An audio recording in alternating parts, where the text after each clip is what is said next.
En el caso del embarazo prolongado, vamos a definirlo como aquella gestante que tiene ya más de 42 semanas y no se ha iniciado el trabajo de parto. Más o menos su prevalencia es 10%, ¿no? En el caso de las gestantes. Hay un término en referencia al llamado embarazo en vías de prolongación, o también conocido con el nombre de embarazo tardío, ¿ya? Entonces, ¿cuándo le llamamos en vías de prolongación o tardío? Cuando tiene más de 41, entre 41 y 42 semanas.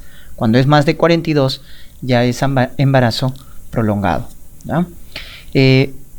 ¿Cuáles son las causas, ¿no?, de un embarazo prolongado? Recuerden que la principal causa es un error en el cálculo de lo que viene a ser la edad gestacional.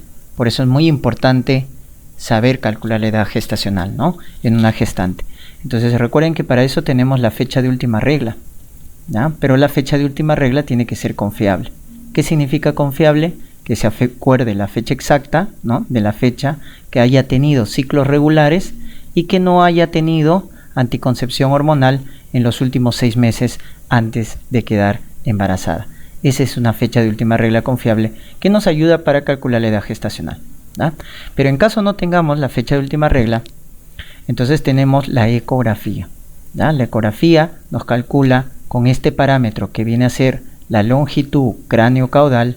La longitud cráneo-caudal en el primer trimestre es el mejor parámetro para calcular la edad gestacional, ¿ya? En el primer trimestre tiene un error de más o menos una semana, 7 días, ¿ya? Por eso es el mejor.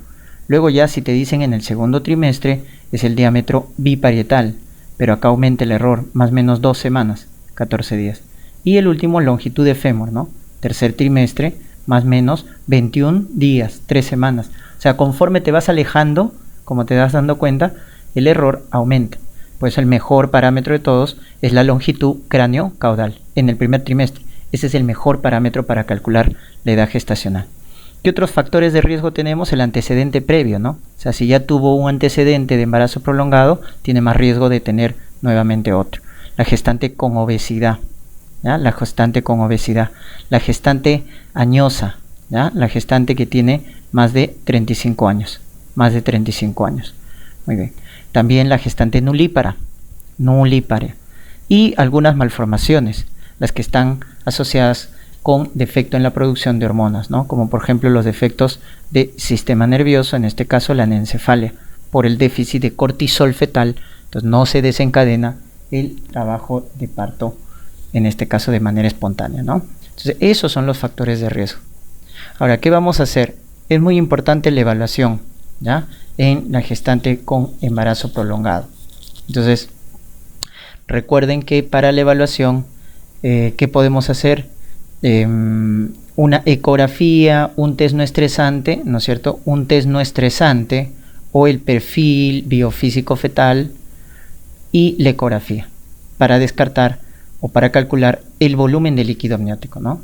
Entonces evaluamos a una gestante con embarazo prolongado y si todo está bien, entonces hay que inducir el trabajo de parto, ¿ya? Entonces si el resultado del test no estresante nos sale reactivo, si el resultado de la ecografía nos dice que el líquido está normal, entonces hay que terminar el embarazo, sobre todo si tiene más de 41 semanas y hay que pensar en terminar el embarazo, o cuando tiene más de 40 semanas incluso, cuando la gestante tiene obesidad, índice de masa más de 30 o tiene más de 40 años. Miren, un embarazo en una gestante obesa o cuando tiene más de 40 años debemos terminar el embarazo. Pero de manera general, a partir de las 41 semanas ya se debería pensar en inducir. No vamos a pensar que llegue a las 42 semanas. Por lo tanto, lo primero que vamos a evaluar es el score de Bishop para ver cómo está el cuello, ¿no? Entonces, en el score de Bishop, al evaluar, si el Bishop nos sale, ¿no es cierto?, menor, igual a 6, es un cuello inmaduro. Si sale más de 6, es un cuello maduro. Muy bien, entonces, ojo, que evalúa el Bishop, ¿ya? Acuérdense, el Bishop evalúa la maduración del cuello. Entonces tiene ciertos parámetros, ¿ya? A, B, C, D y P. A de altura de presentación, ¿ya? Altura de presentación. B, de borramiento o incorporación. C, de consistencia, ¿correcto? D, de dilatación. Y P, de posición del cuello. Entonces, ¿qué nos evalúa el Bishop? La maduración. La maduración del cuello, ¿ya? Entonces, cuando está menor o igual a 6, es un cuello desfavorable, es un cuello inmaduro. Si está más de 6, es un cuello favorable, es un cuello maduro. Entonces, de tal manera que si el Bishop nos sale menor o igual a 6, lo primero que debo hacer es la maduración del cuello. ¿Y cómo se va a madurar el cuello? Con misoprostol, ¿correcto? Con misoprostol. Y acá les han preguntado la dosis de misoprostol, ¿ya? ¿Con cuánto maduramos? Entonces, en un embarazo prolongado maduramos con 25 microgramos de misoprostol, ¿ya? Cada 6 horas por vía vaginal. Ese es según la OMS, ¿no? Misoprostol 25 microgramos cada 6 horas, ¿ya? Y una vez madurado el cuello, recién damos oxitocina para inducir el trabajo de parto, ¿no? El de elección es oxitocina. Entonces, misoprostol para madurar el cuello y oxitocina para inducir las contracciones por vía endovenosa en infusión continua, 2 miliunidades, ¿no? Por mililitro, y luego vamos aumentando hasta llegar a 20 a 30 miliunidades por mililitro como dosis máxima, ¿no? Para tener contracciones. Entonces, recuerden que esto es por vía vaginal y esto es por vía endovenosa en infusión continua. De esa manera entonces inducimos el trabajo de parto. Si el cuello está más de 6, entonces ya no hacemos maduración. De frente colocamos oxitocina. De frente colocamos oxitocina. Ya no hacemos maduración. ¿Qué cosas sirven? Sirven también para lo que viene a ser la inducción del trabajo de parto, la ruptura de membranas, ¿no? O sea, podemos hacer amniotomía. La rotura de membranas, cuando está en fase activa, cuando está encajada la cabeza, mejora el trabajo de parto. La maniobra de Hamilton, que es despegar las membranas ovulares, también favorece el trabajo del parto.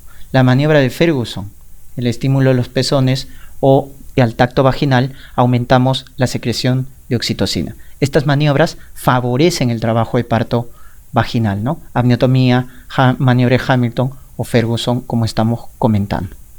Muy bien.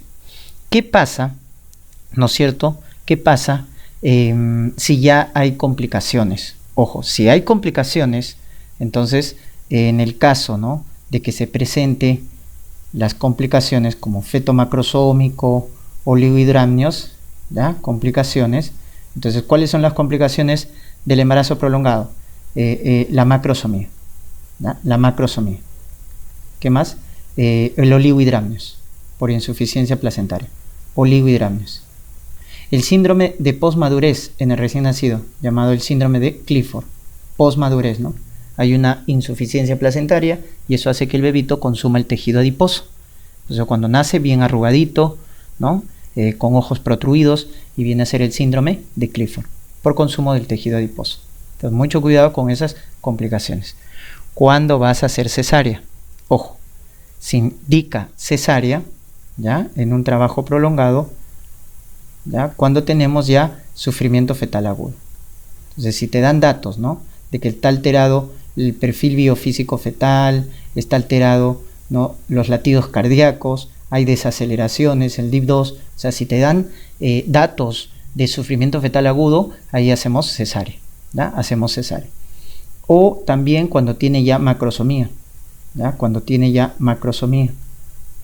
La presencia de meconio, ¿no? La presencia de meconio espeso también, ¿ya?, nos indica hipoxia fetal, entonces indicamos cesárea, ¿no? O cualquier otra indicación obstétrica, ¿ya? Cualquier otra indicación obstétrica. Muy bien, entonces esa viene a ser la conducta frente a un embarazo prolongado. En lo que siempre se preguntan o a veces se equivocan es en lo que viene a ser el oligohidramnios, ¿ah? Ojo, si tu test no estresante está reactivo, pero ya tienes oligohidramnios y te preguntan qué debes hacer, en estos casos está indicado la inducción del trabajo de parto. No hay problema, tienes que inducir el trabajo de parto que hemos visto en este algoritmo, ¿no? La inducción del trabajo de parto, ¿ya? Entonces, si hay oligohidramnios, pero tu test no estresante te dice que está reactivo, ¿qué te indica esto? Hipoxia crónica, porque solo está alterado el volumen de líquido amniótico. Pero al estar alterado, al estar normal los latidos, te está diciendo que la hipoxia es crónica. Entonces también en esos casos está indicado la inducción de trabajo de parto. O sea, el oligohidramnios, doctores, no es indicación para hacer cesárea. Puedes hacer inducción del trabajo de parto, siempre en cuando tus latidos estén normales. Porque si tus latidos están alterados o hay meconio espeso, en esos casos sí hablamos de una hipoxia aguda y por lo tanto será cesárea, ¿ya? Entonces, ese concepto tienen que acordarse con respecto al manejo, ¿ya? Con respecto al manejo. ¿A partir de qué semana se induce? A partir de las 41. No se espera a las 42, porque ya ahí va a aparecer complicaciones. Y dato excepcional, hay que inducir a partir de las 40 en gestantes con obesidad o si tiene más de 40 años.